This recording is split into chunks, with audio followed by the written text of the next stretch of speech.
Happy Fri-Yay. That's right. The end of the work week, it's finally here, and we get to talk about a classic, a genius, talented person. That's right. We're talking about Jim Henson today. Don't go anywhere. We'll be right back. Previously on the Nerdy Ronin Network. Hey, Squeaky. So, Nerdy Wap and I were going to go to the movies the other night. And so we decided what we were going to watch. We got dressed. We went to the movies. And we walked in holding hands, all lovey-dovey like we always do. And the front desk people said, they told Nerdy Wife, they said, you have to leave. You can't bring that in here. And she was like, what?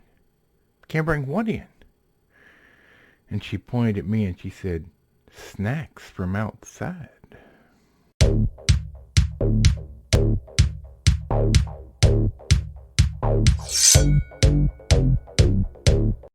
Well, it's Friday, so happy Fri-Yay.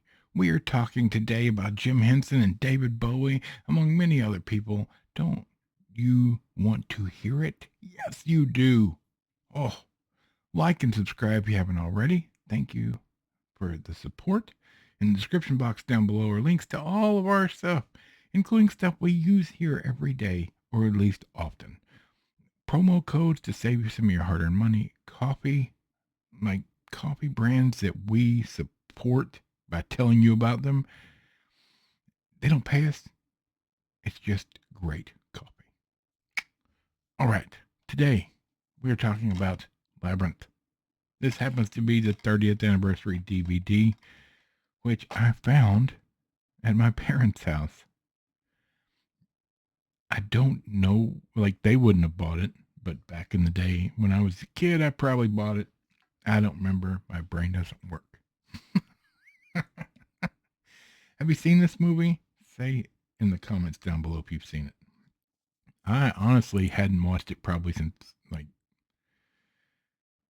probably in 30 years. let's take a look at it. All right. 1986, Labyrinth, PG, hour and 41 minutes.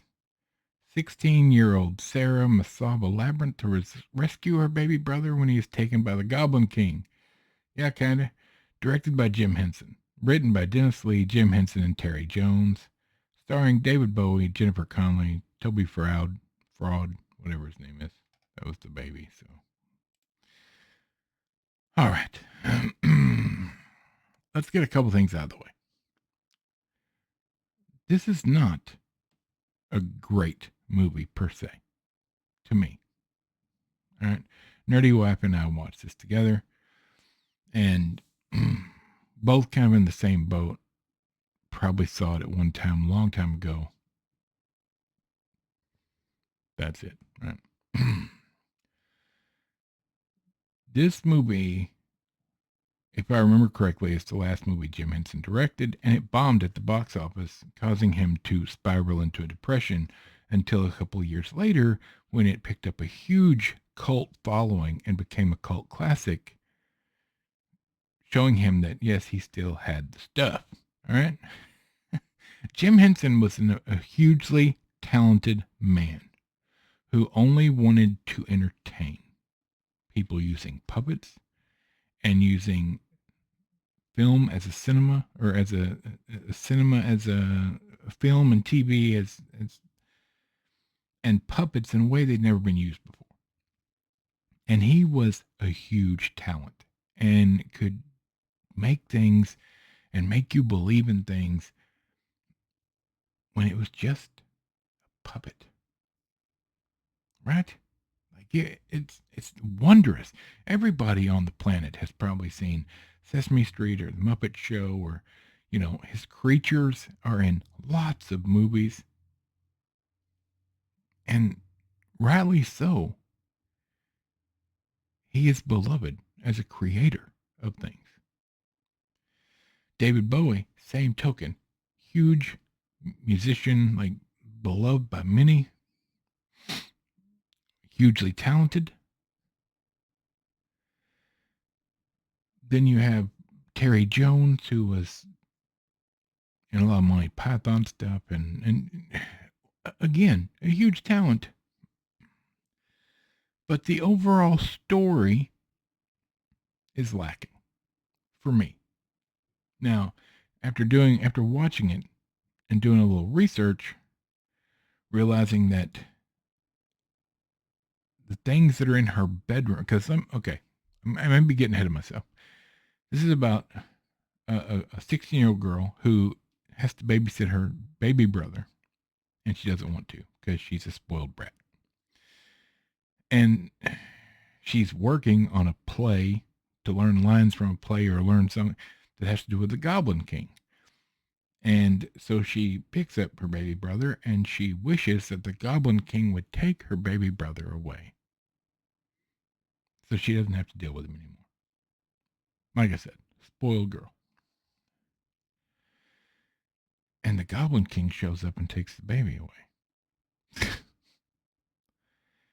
And she's like, no, give him back. Give him back. And he's like, I'll tell you what, I'll give you 13 hours to get through this labyrinth and get to my castle. And then I'll give him back if you can do that. Otherwise, he's mine forever. Now, if you haven't noticed, Jennifer Connelly plays Sarah and David Bowie plays the Goblin King. All right? So this entire movie, for the most part, is the Goblin King trying to stop her from getting through the labyrinth.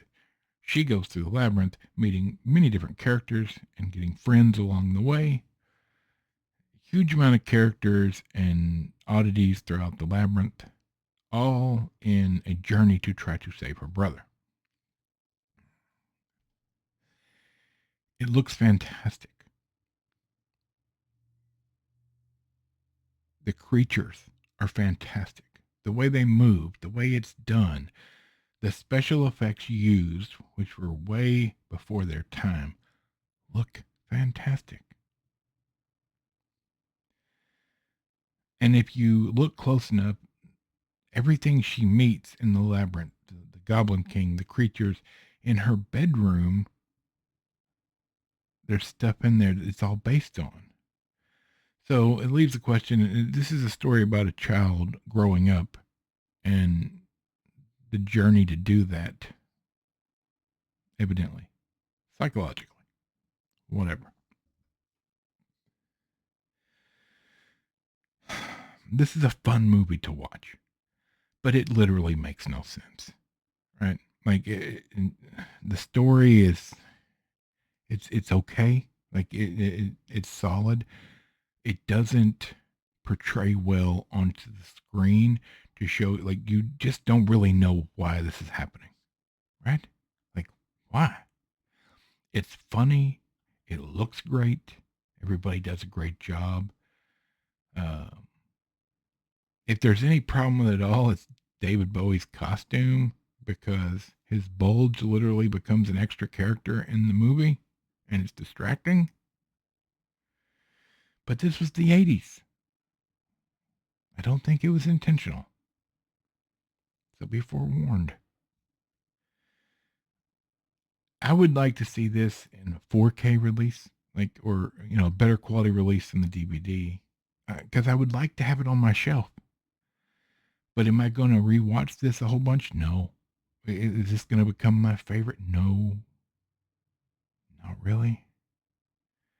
Because as much as I like it, it really is nonsensical. And so I can't just suspend all disbelief or all beliefs and watch it and enjoy it because there's holes in it for me. So as much as I liked it, I didn't like it that much. Like I didn't like it 100%. It was missing something. And I think if I remember reading about what happened, the screenplay that was written by Terry Jones, once it was handed to other people to help move that, change the script up for the screen, the heart of it was gone. And Jim Henson had to go back to Terry Jones and say, can you put the jokes back in? Can you make it more, better? Make it back to like kind of what it was originally, but leave this stuff in. So it kind of becomes a mess.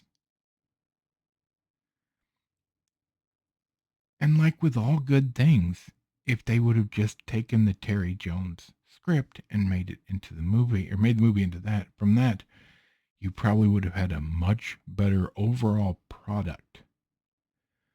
But like with all things Hollywood and movie related materials, they're always putting it into somebody else's hands to try to change things. Those people know better. This person knows better. The end result is the original is better than the redo. So I can only assume that's what happened, right? I know I'm kind of going in circles. I apologize. But it's like, this is a great movie as far as the talent behind it, Jim Henson and everybody. But the story is lacking. Like, there's something that doesn't translate well with this movie onto the screen. So as fun as it is to watch, you feel like there's something not quite cohesive about it. So there you go. But if you have never seen this, I would suggest watching it at least once. It's a fun movie. Very reminiscent of the 80s, probably because it was made in the 80s.